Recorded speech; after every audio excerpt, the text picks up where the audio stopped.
Distinguished guests, we will now have the second panel, Foreign Security and Defense Policy Challenges and Opportunities for Securing International and Regional Cooperation and Safety. This panel will discuss the importance of our OSCE presidency, benefits from NATO membership, and the security aspects of the foreign security and defense policy of the Republic of North Macedonia.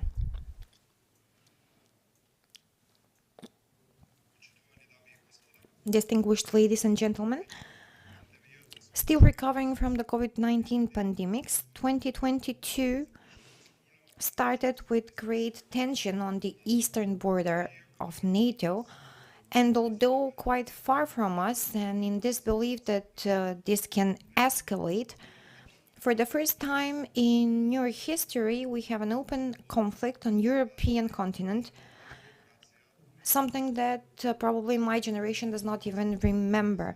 After the coronavirus, the Russian aggression over Ukraine put to test our young democracy, but also the democracy of the more developed societies and the whole European system. Although the increased international cooperation and communication, reforms, signed agreements and acts with international institutions, but also our partners from Western countries helped us a lot to overcome these conditions, we still have long path ahead of us to full Euro-Atlantic integration, and with that, securing greater stability and resilience of our society. Although we call them domestic, today's problems and challenges, such as organized crime, proliferation of weapons and drugs, corruption, hybrid threat, disinformation, etc. These are security threats that know no borders. The tensions on one part of the world are easily spilled to our countries and to third parties. The past years, we witnessed how unwanted effects caused by the tensions in Syria, North Africa, Iraq, Afghanistan came at our door. The last is the example of the invasion of Russia over Ukraine, where the conflict, although has security features at 1,000 kilometers distance from our country, not only increased the security dilemma among the citizens, but it enormously influenced the economy and the energy. Today's security problems are more in terms of energy and climate changes. The world is transforming, and of course, after the crisis, only the strongest one remain.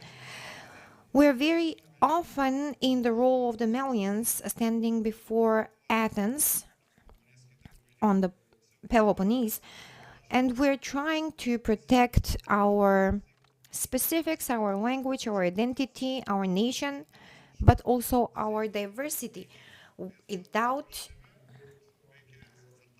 moving from our European trajectory.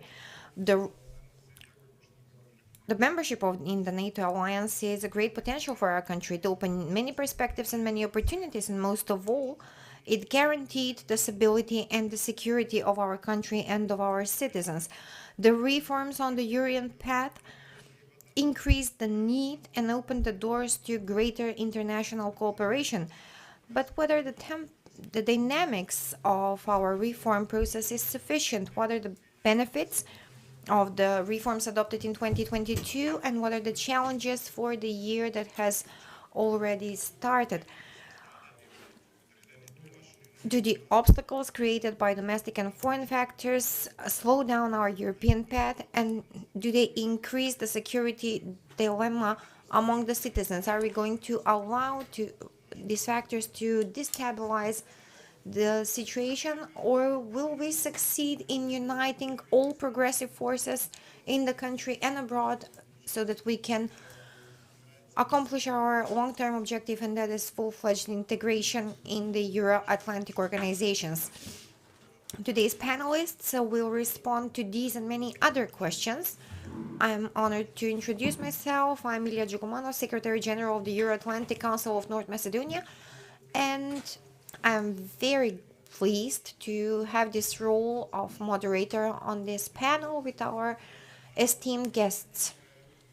Here we have two key people, two key ministers.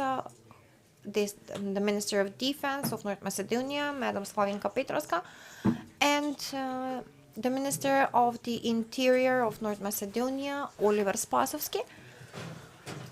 However, not only representatives from the institutions, but we also have representatives from the academia and the NGO. I'm glad that we have the Dean of the Faculty of Security, Professor Dujovski, and the President of the Euro-Atlantic Council, Mr. Ismet Ramadani. Welcome. Before starting, I would like to kindly ask the technicians to include the Minister of Foreign Affairs of the Republic of North Macedonia, Bujar Osmani, who unfortunately, due to his schedule, cannot be present here today, but found some time to address us. Distinguished colleagues and ministers, distinguished excellencies, dear guests, today I'm addressing you from Brussels, from the headquarters of NATO, where in the capacity of OSCE chairman, I'm paying a working visit. The presidency with the greatest regional security organization is a historic moment for North Macedonia, but also it is a great democratic challenge because it develops in particularly complicated international relations, disrupted security infrastructure, and practically in the times of a military aggression of one member state over another one. This makes the work of the organization even more complex, but at the same time as particularly necessary. I have an intense agenda ahead of me and important meetings with high-ranking representatives from NATO and the EU. The focus will be on the priorities of our presidency, for the successful realization of which close coordination between the OSCE and the European Union plays an important role. And in the capacity of chairman of the OSCE, without hesitation, we remain in line with the positions of the allies from the alliance for a firm and an unequivocal condemnation of the Russian military aggression against Ukraine as a direct threat to peace and stability in Europe and the entire transatlantic region. In that context, it was also my recent visit to Ukraine, where I had meetings with President Zelensky, the Speaker of the Parliament, Stefanchuk, and the Head of Diplomacy, Kuleba. The OSCE has the mechanisms and capacity to help people in Ukraine, but also, in general, to all people who are in conflict areas through field work. It is a key priority of our presidency, which is also reflected in our slogan. It's about the people. In addition to the OSCE, this year we preside over the U.S. Adriatic Charter when the 20th anniversary of its establishment is being celebrated, also as well as with the cooperation process in Southeastern Europe. A5 played an important role in the process of Euro-Atlantic integration of the countries in the region, and today practically all three founding countries, in addition to Montenegro as a later member of the Charter, are members of NATO. In line with the new circumstances, we have already taken the initiative to launch a new strategic concept of the Charter. The goal is for the entire region to be involved in creating security and long-term stability, and this enables a better preparation and position for those countries whose ambition is NATO membership. At the same time, we remain committed to A5's open door policy, supporting its expansion with new members.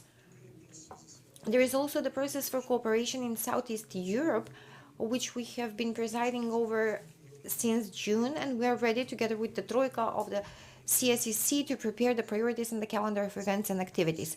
Presiding over all three organizations and initiatives will mean an opportunity to engage all of our political and diplomatic capacities, thereby ensuring a further visible international presence for our diplomacy and our country.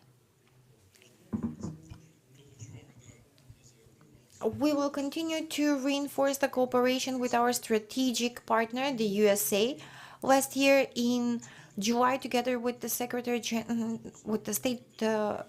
Secretary, started the new dialogue, a new chapter of bilateral relations and raising the relations on higher level, being countries that have strategic dialogue. This year we We will celebrate the 50th anniversary of our partnership, implementation of the dialogue and its agenda, that is to enhance the democratic processes, reflecting on the fight against corruption, reinforcement of the institutions, and guaranteeing progress of the country. This development is very important for the country, but also for the whole region, especially in conditions of the current threats over the security. At the same time, this is an expression of our joint commitment for reinforcement of the relations and promoting of the values for democratic development in the region, that is in the interest of North Macedonia and the United States of America, but also in the interest for all countries in the region. An important role in keeping the stability in our country is played by the acceleration of the Euro integration processes. The report of the European Commission published last year speaks of good progress, especially in terms of foreign policy, the harmonization and alignment with the foreign policy of the EU and the security policy of EU was highly appreciated. We expect that the screening will be completed by November this year, and independent of the completion of the process, our objective is to open the new cluster of negotiations for membership. Our assembly will play a key part in the process of integration and membership, and that is why it is important for all political forces to work in that direction. I often appeal to inter-party consensus when speaking of the membership and accession to the EU, and I will not restrain from all efforts to do this. We lost a lot of time, we wasted a lot of time, and history will be merciless if we continue doing so. In the following year, I will invest my efforts into opening wide debate in our country to fight against the propaganda that prevent us to come to the essence of what is presented as some mistakes. We take pride with our multi-ethnic society that will be enriched with the inclusion of the Bulgarians, Croatians, and Montenegrins in our constitution. At the same time, the Bulgarian people will have a clear signal from the Macedonian people with amendments to the constitution. At the beginning of the mandate, I emphasized that in addition to efforts to consolidate strategic interests, the top priority will be good neighborly relations. A striking positive example in that direction is relations with Greece, with which we have a clear, predictable dynamic of cooperation. Today, Greece is our strategic, political, and economic partner and a firm supporter of our Euro-Atlantic agenda. With regard to Bulgaria, we have sincere intentions to restore the positive trend of dialogue and cooperation established last year. Although in the short term, the upcoming elections there are an aggravating circumstance for the progress of bilateral relations. However, we remain committed to working to calm the tensions and de-escalate the heated atmosphere, which was reflected in the disproportionate reactions to a single case, isolated case, for which the state immediately took all necessary measures to clear it up. It is important for us not to allow provocative tendencies from both sides of the border to hijack the process in direction that will not be in the interest of both countries. But in any case, it is in the interest of third actors with whom we do not have much in common.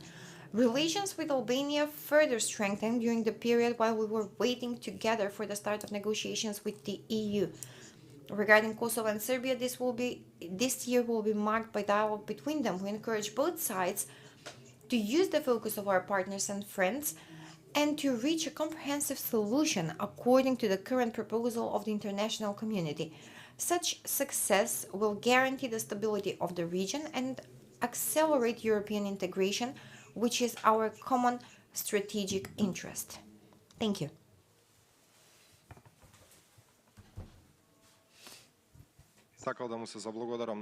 I would like to thank Minister Osmani. We are ahead of a very intensive year, and except for the presidency with OSCE, we have the Atlantic Chart presidency. 20 years of symbolics is very significant, and there is a process of cooperation with Southeast Europe as well. Just briefly now regarding the rule of games, I could say, There will be 2 rounds of questions. Each of you will have 5 minutes to answer the questions, and I would like to ask you to stick to the timeline, to the time frame. I would like to start with the lady, Minister Petrovska. 2022 brought a new, changed safety and security architecture in Europe. Although there is the conflict which seems far from us, it is still at the European level. It is impacting our economies, the other sectors as well. So I would like to hear your opinion. How is the Russian aggression towards Ukraine affecting the region and our country, the Republic of North Macedonia? Thank you. Thank you, Ilya, for the questions. It is a pleasure that a year after the reign of this government, we have this conference where we are going outside of the standard concept of referring of the ministers for their work. But through this kind of work, of this concept, we can say where we are nowadays as a country. And I will connect this directly to the question you asked. If this question was asked regarding the situation in Ukraine, if you asked what if the Republic of North Macedonia was not a NATO member country, then I could say that the answer to your question would be different, more complicated and difficult, and we would have different conditions. Back in 2017, the then government, with all the risks that it undertook, made a very important political decision, and we can see the outcome of them, or of this decision now. With the Russian invasion to Ukraine, expectedly, a lot of questions were raised by the citizens of our country, whether our country is a safe country. As a Minister of Defense of a NATO member country, it was easy for me to give the answer, yes, we are safe because we are part of the collective system of security. This is one sentence, but behind it, there is a whole reform process, activities, everyday activities that contributed for me to give this answer from this position today. And this is not a work of only one institution, absolutely, although the pillar, in this case with the NATO integration, the main job was done by the Ministry of Defense. Nevertheless, this is a long and difficult process that involves the whole society. This is an answer given by the Macedonian society, whether we are safe and stable as a country. You know what? Nowadays, the speech that we heard from my colleague, the Minister of Foreign Affairs, it contained the activities that we have done and what we have achieved so far. This is what you need to do if you want to see some results, some outcomes. Is the Republic of North Macedonia under any kind of threat nowadays? This is a very legitimate question, and my answer would be, from a conventional type of threats, no, we are not threatened. But nowadays, Macedonia and the world are facing different types of threats. We were under hybrid cyber attacks. The world is facing, and the region is facing, cyber threats, cyber attacks, and this is with the sole purpose from the perpetrators, maybe not to use the physical force, but the unconventional methods, and thus cause disruption of the stability of both institutions and society. Our role as institutions and the society in general is to build this resilience. Since, as I have stated at the beginning, this process, successful process, is not only a result of the work of the institutions, but of the work of the whole society. For the consequences or the impact of the Russian invasion on Ukraine, we discussed yesterday, my colleagues, the Prime Minister discussed yesterday, especially in the part of energetics and economy. Absolutely, we cannot be immune. Having in mind that this is not very closely connected to us, but it is still taking place on European level, and we cannot stay immune and without any impact, both as people and as a state. We are not justifying any type of violence, especially not of this type, a war towards an independent and sovereign country. Therefore, with political support, medical support, military support that we want and we are providing for Ukraine to defend itself, because this is something that Ukraine has its right to. We are in the 21st century and we cannot stay silent on the breach of the international standards and rules. Nowadays, the Republic of North Macedonia, as I mentioned, is a member of the NATO alliance. This does not mean that we are only observers or we are only asking for assistance when we need it. On the contrary, all the processes that I have we have heard from my colleague Osmani, are a result of the wise and logical policy of the Republic of North Macedonia, unlike from other countries.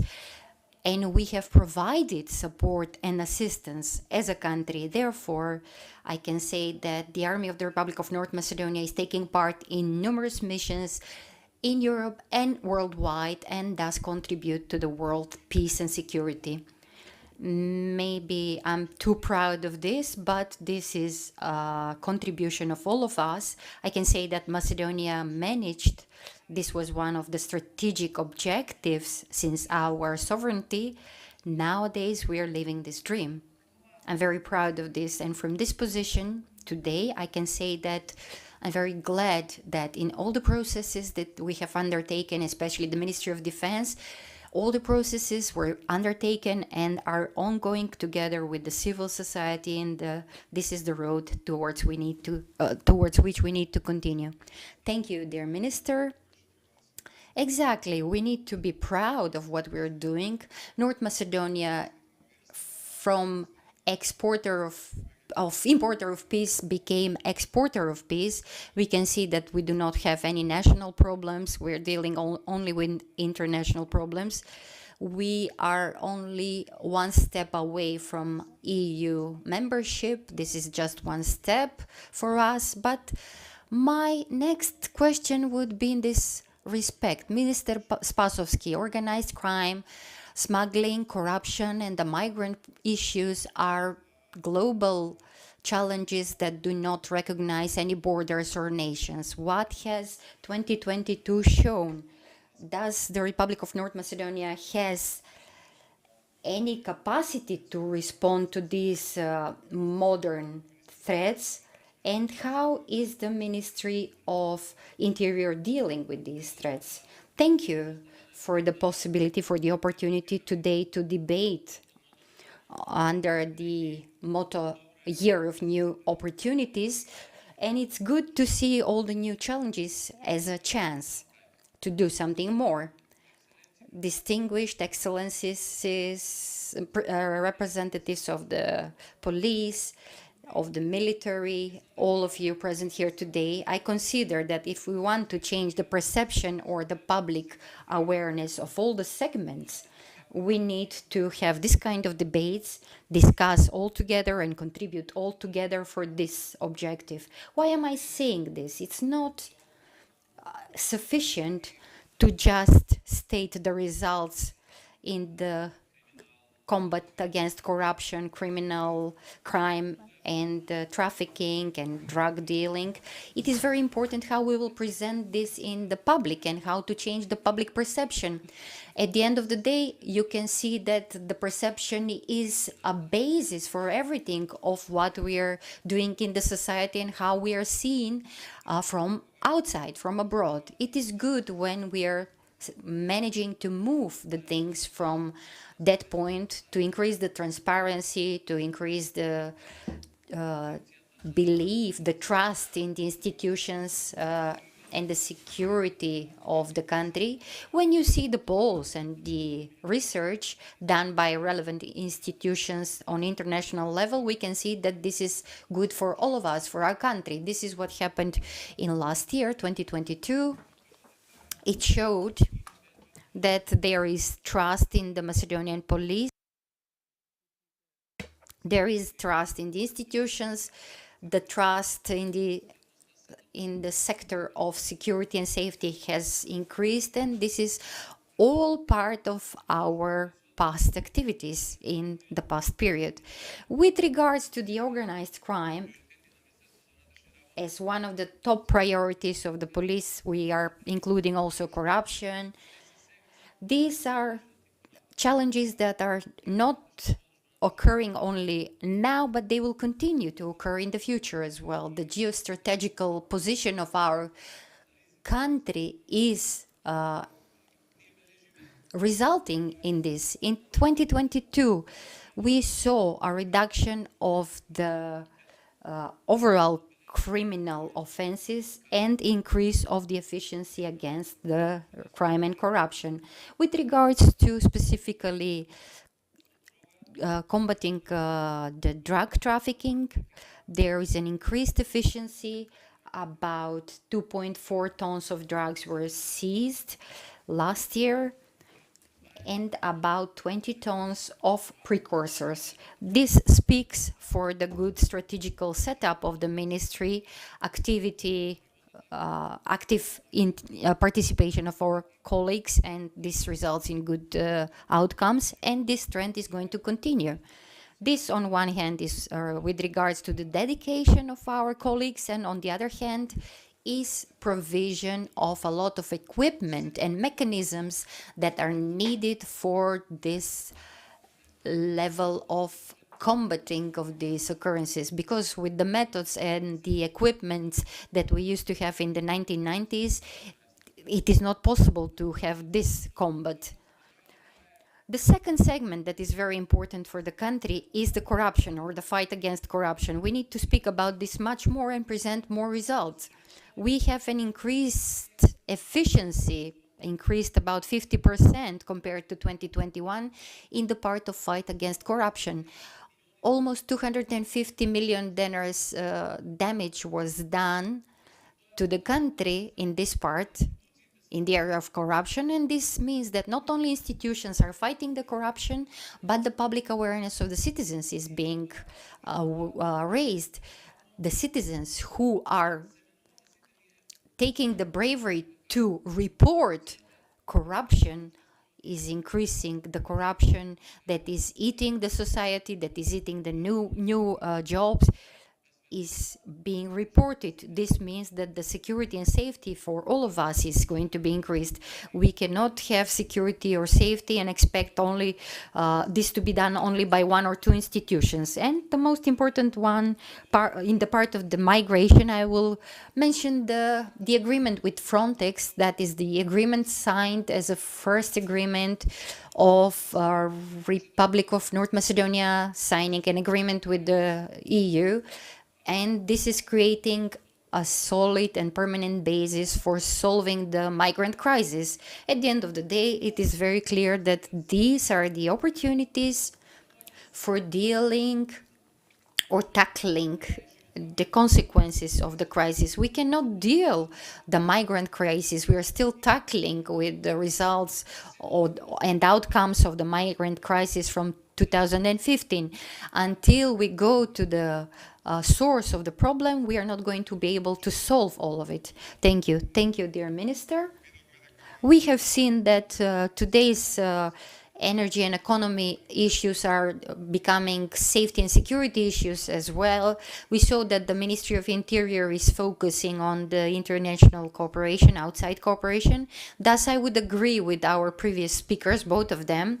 I would say that we live in a time where we need transformation on all levels. Mr. Dujevski, we heard Minister Spasovski, who put the accent on increased efficiency of the police, especially with regard to the combat against organized crime, illicit drug trading. But At the international plan, he also mentioned the agreement with Frontex, with the agency Frontex, as the first agreement signed with the EU since the starting of the negotiation process. In that direction, as a dean of the Faculty of Security, which is the core for the future staff, for the future personnel in our country, I would like to ask about your opinion on these results, on these outcomes, and what has been happening in 2022, since the minister did not have the opportunity to state these things in 5 minutes. Thank you. Greetings to the panelists and the attendees. It's important to discuss this topic, and these are the features of a democratic society. I believe that in the past year we had many similar events giving rise to many results translated into laws that are already being implemented, and I'll be speaking on behalf of the Faculty of Security and Higher Education in general, that in the past years, and especially in 2022, had close collaboration with the ministers and ministries here. And 1 year is a brief period to implement security programs. However, we can take a different concept and approach to security, an approach where citizens recognize security not as a privilege but as a daily livelihood, which provides stability, which is part of the law and the development of our country. And it's very important to point out the positive changes taking place. We have a completely different security image and a completely different security sector. In the past years, we managed to analyze the problems in their essence, and some of these solutions are the establishments of new agencies that might not provide their maximum, how to set them up and make them very well operational.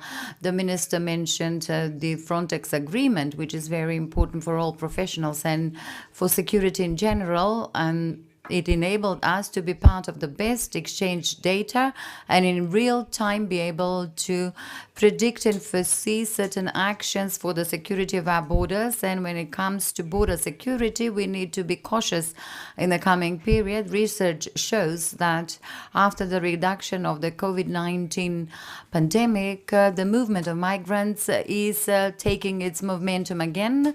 So figures are such: 2022 saw twofold increased level of illegal crossing of our borders and twofold discovery of such smuggling of migrants groups. This is the security that is not so visible for the citizens, but they shouldn't be worried because the institutions are there to set up the rules of the game and control the process. But it's especially important for me that domestically, at home, the topic's important for every single citizen and individual: the fight against general crime and drug trafficking and anything related to their daily lives. And I would underscore the active action in the area of traffic safety, something that we hear on a daily basis about, and citizens are informed. The seriously reduced numbers of human casualties and losses and damages, and this is something that is presented by the Ministry of Interior every day, and only through a joint approach we can show that it is worth taking the effort, because human life is protected in that way. That is the background of security: human life to be protected and also assets to be protected. So 2022 marked great success in this area. And when we talk about the general protection of humans, of health and safety, this is something that is to be celebrated, and institutions are open to that, because only through this approach the access can be meaningful. So everybody, even the civil society organizations, have opened their doors to collaboration, and that's the only way, since it can build a concept of security that will bring about success. As to our integrations, it's important to note that not only do the institutions recover, but they're fully ready with their capacities and keeping up with the pace to leading the negotiations. In the area of security, probably these are going to be the most difficult chapters that will be opened first and closed last. In the last few years, we have built a strong core that will implement the EU policies with pleasure here. And this is how we're going to become more secure, and we'll discuss the development of society. So let us put safety and security aside and make citizens happy. Thank you.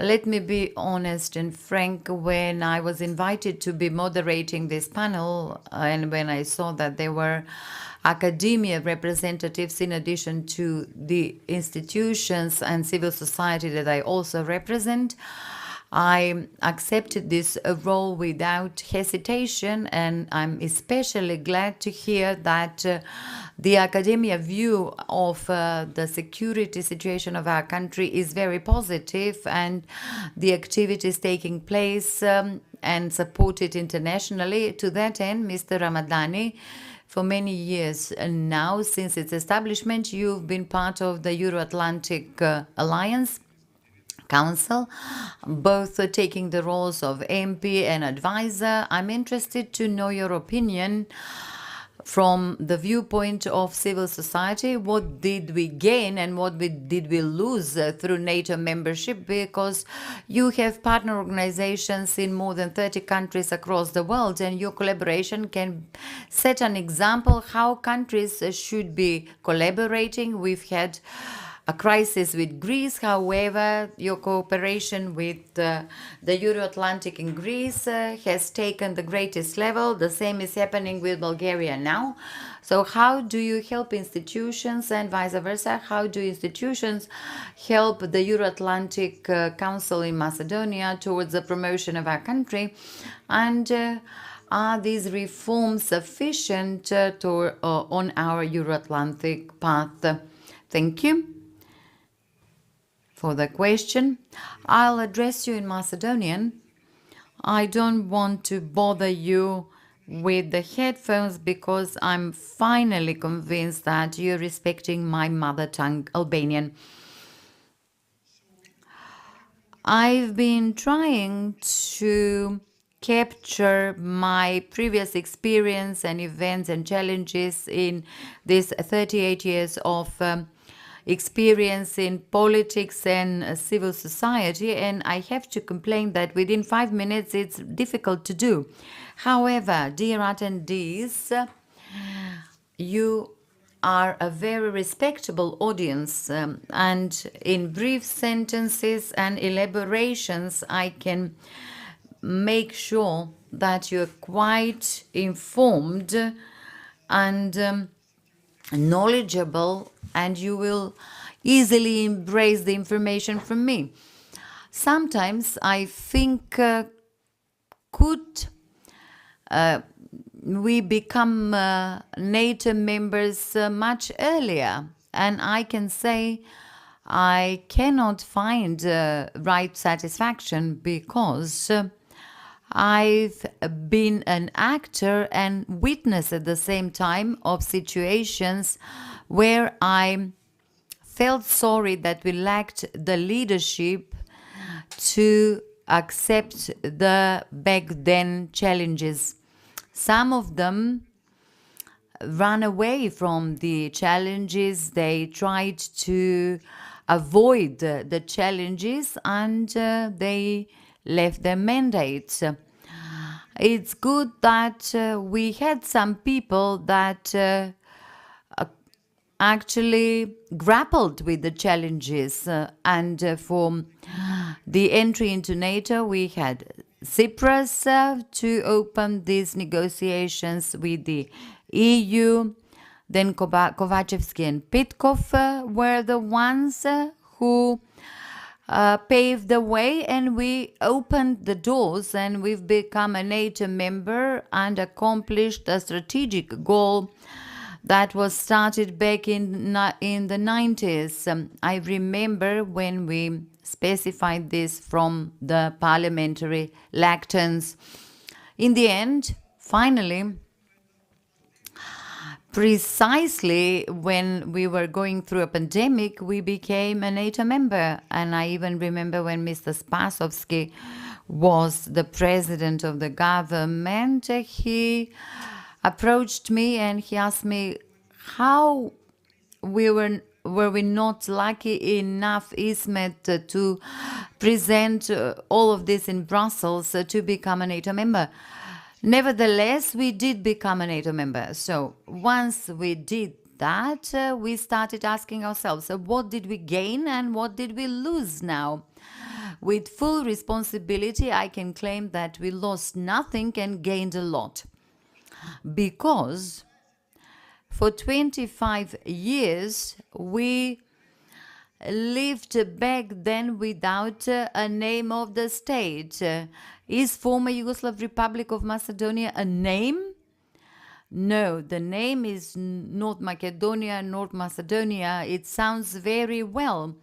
And the ones taking part in those gatherings and international conferences, we can hear this name sounding very well. We communicate much more easily with our sister organizations, 37 altogether, with their headquarters in Brussels, because usually in Euro-Atlantic clubs and councils, we have the most progressive part of society. And I think that you can understand me well. For example, in Sofia, with the young NATO supporters, we organized a group of students, young Atlantic supporters, who went together to Brussels, our mission and Bulgarian mission in NATO, and we had no problem to communicate with them at a time where we had lots of arguments related to what is happening to us with Bulgaria. And I shared with those students in Sofia the following. We are together allies in NATO with Bulgaria. We share the same values. And the values are collective security, collective defense, democracy, rule of law state, free media, with a journalist code of ethics, certainly. And all of that, when we share it together, then why would you need to put a veto? If diversity is also a value, we're wondering, such value is present now. Diversity, yes. In the future, will we have diversity? Yes. Did we have diversity in the past with Bulgaria? Yes. If we share this as a value, why do we create misunderstandings then? So, all of this somehow gives us the opportunity to promote quality, to promote Euro-Atlantic values. Further, we collaborate greatly both with the Ministry of Defense and in the past year, we organized the NATO Academy, we organized a mock summit, NATO summit, we organized NATO days, we jointly organized the manifestation, and we are continuing to collaborate with all institutions here and civil society organizations. And in the region, this might sound immodest, but we are understood best by everybody in the Western Balkans, because each of them share certain misunderstandings, and they have no misunderstandings with our North Macedonia. And it's not by accident that we are presiding the K5, we are presiding the OSCE as well, as we heard from the Ministry of Foreign Affairs, Bujar Osmani. And all of that, if security and defense are good, then you have good foreign policy, respectable foreign policy. And it's good to have it, because it's better late than never.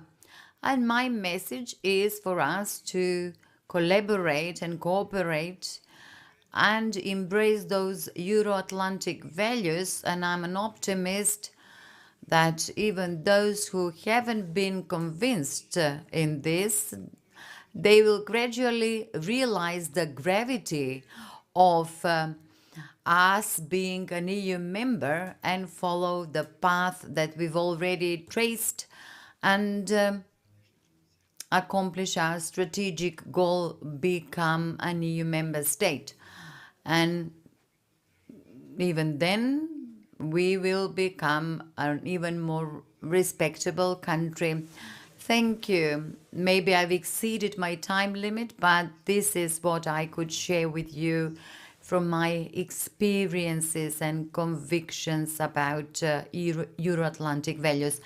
Thank you for your attention. Faleminderit. Thank you, Mr. Ramadani. I hope we will manage to unify both progressive forces in the country and in the region to move forward, because you mentioned yourself, it's not that certain people run away from the challenges, they run away from the countries. So let us not waste our time and go forward fastly to what is our goal. And somehow we were delayed. 5 minutes is a rather brief period, and for me it's two questions, but to increase the pace of the debate, I would open the floor for discussion for the audience. If there is interest by the audience to pose a question to the Minister of Defense and then to Minister Spasovski. I can see a question from the fourth row. Thank you. One question to the Minister Slavenka Petrovska. I am a youth ambassador. Miss Minister, last year, the changes to the management. Last year, the amendments to the law on service in the army were relevant, which included more conveniences for the members of the army and privileges, but also for young people for whom the army is becoming more attractive due to the working conditions. What does this law cover, and what are your priorities for the next year? Yes, last year was in the spirit of the modifications to the law on service in the army, and I will share with you an anonymous commentary. When we proposed the law, I formally to the government and then the government to parliament, I was reprimanded that I allowed for too much, but I'll share with you the truth. I'm not the one that allows for something or not. It's a product of a dialogue that we all had with all four trade unions, because whenever you're making decisions affecting the employees, it's not worth making the decision without hearing their voice. And I will be frank and say that I also added some my suggestions to this law, because in the past period, especially when we became a NATO member, we all wish to talk and explain the processes of modernization of the army.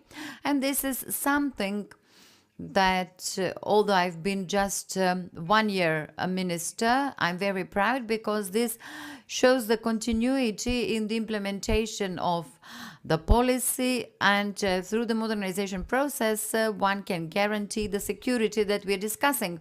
First of all, national security, and then our gain and benefit in the collective security system.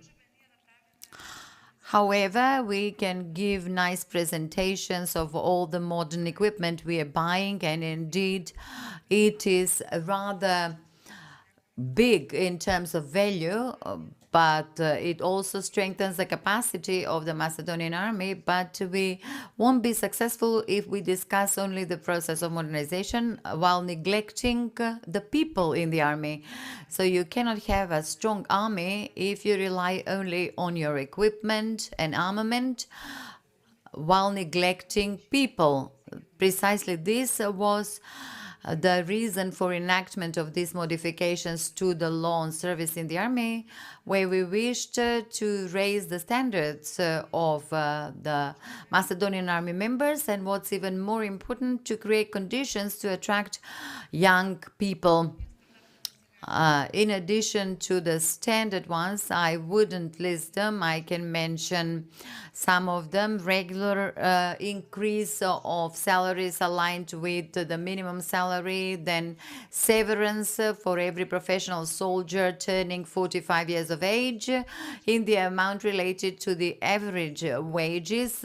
That is not a fixed amount because everything is changing, and economists have explained that much better than us. Then the increase in the allowances and the time within which they receive such allowances for rent, for housing rent and standards, at the same time opening the opportunity to provide scholarships for young people that will continue their higher education, thus making the army attractive to them and helping them make their decision, especially regarding the critical specialties, new technologies, and process development, which we indeed need very much. And I'll again repeat what I've said on several occasions. The modifications to the law last year do not mean that they will be forever for the coming 10 years. On the contrary, we are already having a dialogue with the same trade unions where we wish to positively respond to the challenges both employees and we ourselves as employers are facing. And what's also especially important for the defense area is that we are in the phase of proposing a law on the employees at the Ministry of Defense, because we wish to strike the balance between the army members and the employees at the Ministry of Defense, because they indeed support the army and the government in making the policies and implementing the policies in the area of defense. I hope that I was quite succinct and managed to answer the question. Thank you very much, Ms. Minister. Certainly, the standards and modernization in the army are of key importance for a NATO member state. I wish you success in your work and accomplishment of your goals. Now, I would prompt another question from the audience on the right-hand side in the first row. Professor Mitrevska, if I'm not wrong. Marina Mitrevska, University Professor at the Institute of Defense at the Philosophical Faculty. Thank you to all the panelists. As the Minister said, this is a year of new opportunities, and this is a new opportunity when we are going out of the cliché, and the scientific expert fella has the opportunity to participate and share tete-a-tete the arguments, the achievements, and the new opportunities through and of the institutions of which both of the ministers spoke. Therefore, I would like to compliment you sincerely on the idea for the realization of this conference. A question to Minister Oliver Spasovski. Minister, in your addressing, you spoke of the achievements of the Ministry of Interior which of scientific or academic aspect of view were only confirmed by Professor Dujovski. I would like to say that for us as experts, and the public felt this in the past year, these achievements of the Ministry of Interior were very visible, measurable, and they are checkable as well. They can be checked out. In the year of new opportunities, I will expand this question and I will say, how in the year of new safety and security challenges, in the year of deglobalization and changed security structure with a lot of safety and security threats, how is the society going to build further on, and how is the Ministry of Interior going to build on further on both national and international area or field? Thank you. Thank you, Professor, for the question. It is very logical to see what are the new opportunities in 2023. And of course, as the management of the Ministry of Interior, when creating the future plans for the next year, we do not forget where we are starting from, what was the basis, where we have come so far, and what we need to do further on. We were, in 2017, one of the most non-transparent institutions with the least trust from the citizens, with no cooperation between the science and the practice. And certainly the conditions for work, the equipment, the human potential were put under question. We were in a very difficult financial situation back there, with about 42 million euros of debt of the ministry. Nowadays, we have the situation where we had the reform processes, the Agency for National Security, complete reform of the monitoring system, of the communications, complete trust of the institutions has been elevated for about 50%. This is one of the 3 most transparent institutions in the country, and this is due to the well set up strategy priorities. 2023 should be one of the year where we will be good international partners, keeping the relationships that we established, that are very important, not only for the Ministry of Interior and for the credibility of both the ministry and the country, and of course within the frames of the defined strategic priorities. What would the priorities be? The combat against organized crime, the migrant flow, the cyber attacks. These are our priorities. What is very important in the safety and security area is to have predictability within the frames of the crime and combating the crime. We have this, the science is assisting us in this aspect. All the institutions that are dealing with these issues are giving us scientific research and basis in order for us to continue with our activities. This will be important for us in the next year in the sense of international establishment, because we had the 50-year anniversary of the Interpol conference held in the Republic of North Macedonia. This is a very important acknowledgement for the country and for the Ministry of Interior. This conference is going to be organized within the frames of the 7th of May, the day of the Macedonian police in Ohrid. Inevitably, we have to mention that we have increased the trust and the international cooperation of the Ministry of Interior. We participated in numerous international conferences, Mari Sepka, the Southeast Conference, etc., etc. And of course, with our traditional partners, I would like to point out to the OSCE, which was the first mission in the Republic of North Macedonia, and we together have realized, implemented a lot of projects for improving the capacities and building the capacities of the ministry. The second important segment is to invest in the human resources. You can buy everything, but you cannot buy the human potential that is needed. This is also one of the top priorities. And through trainings, reorganization, this is a project that we have also done with OECD, we will be able to strengthen the capacities of the work of the Macedonian police.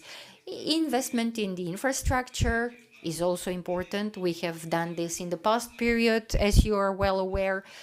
It is very important to motivate the employees and to increase their rights, the workers' rights.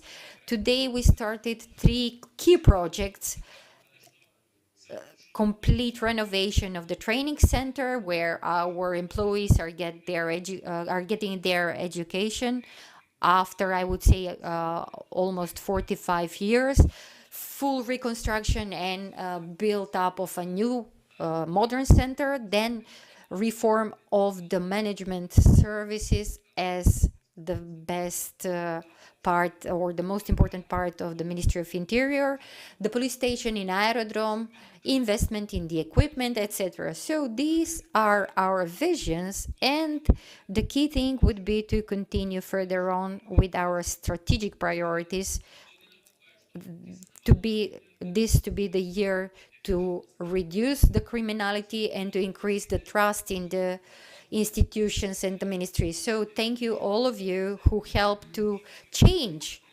this process. The academia, the non-governmental and the governmental institutions. Thank you. Thank you, Minister. As I said, I have many questions. I guess you have many questions as well.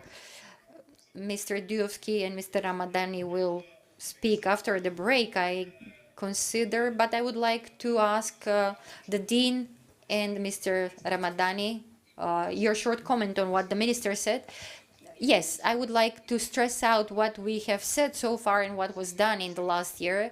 This positions the Republic of North Macedonia as the most safe country in the Western Balkan region.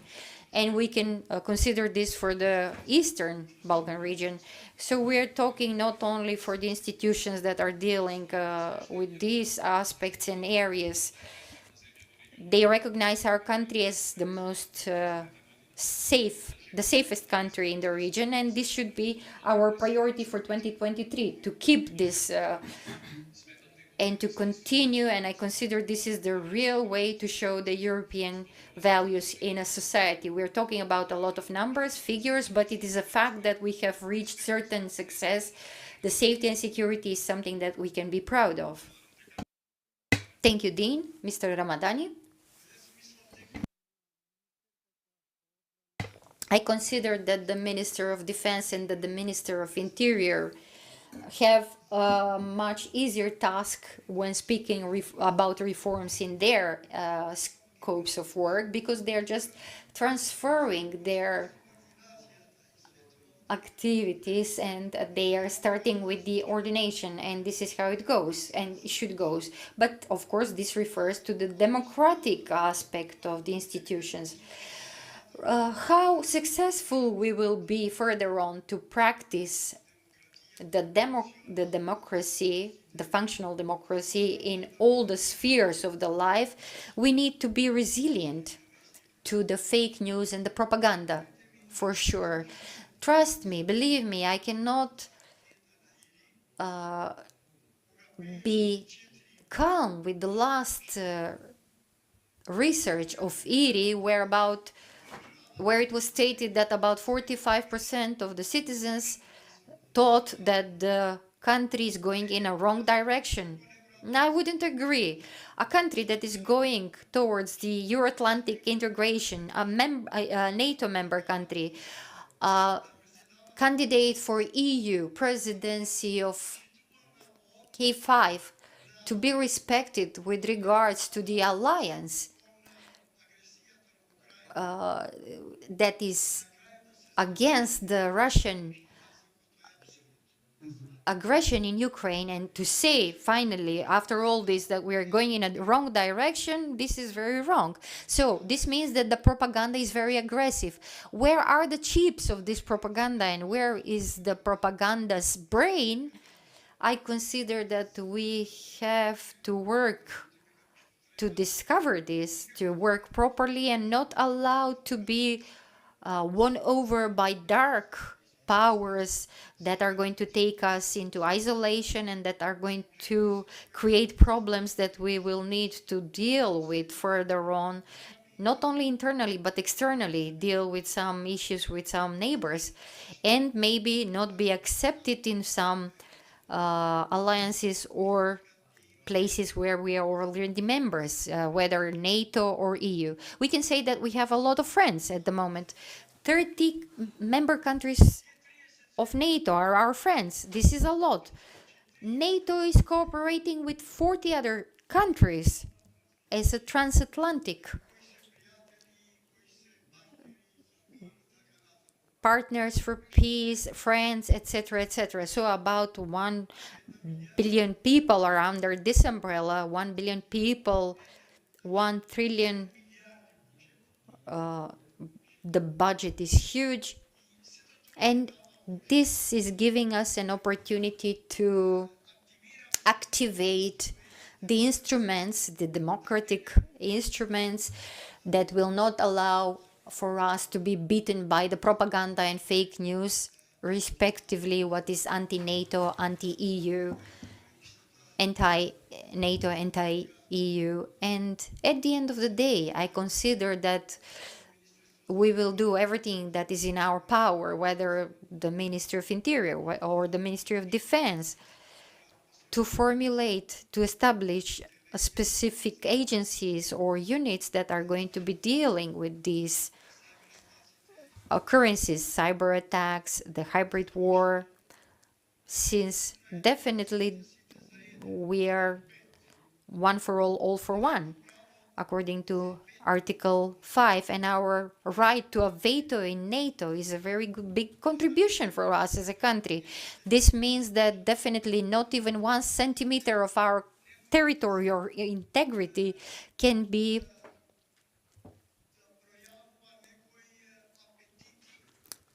swallowed by somebody's appetites.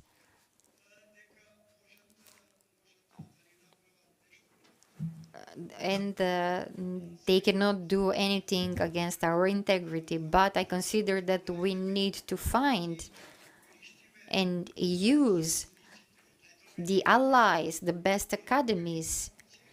We have officers here that have been educated in a very good and respectable academies, whether Britain or the USA or Belgium or some other countries. So these are some things that we already know, but we need to implement them in practice, and this will mean a lot for us in our way towards the integration. Thank you, Mr. Ramadani. Ladies and gentlemen, we have heard the plans and the opportunities, but also the challenges for 2023. The Minister of Defense spoke about the reforms in the army, and together with the Minister Spasovski, they mentioned what is ahead of us for the next year.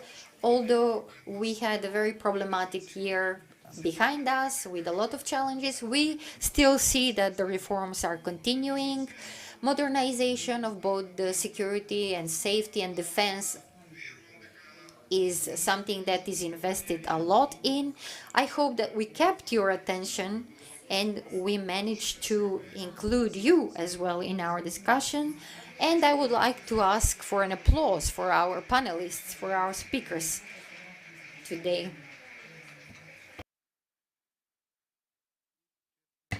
It is an honor for me to invite you for a short break in the next room. Thank you.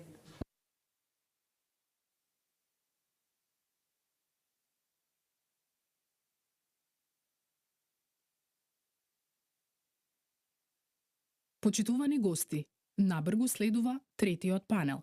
Ги поканувам говорниците и гостите во конференциската сала 1. Започнуваме за 5 минути.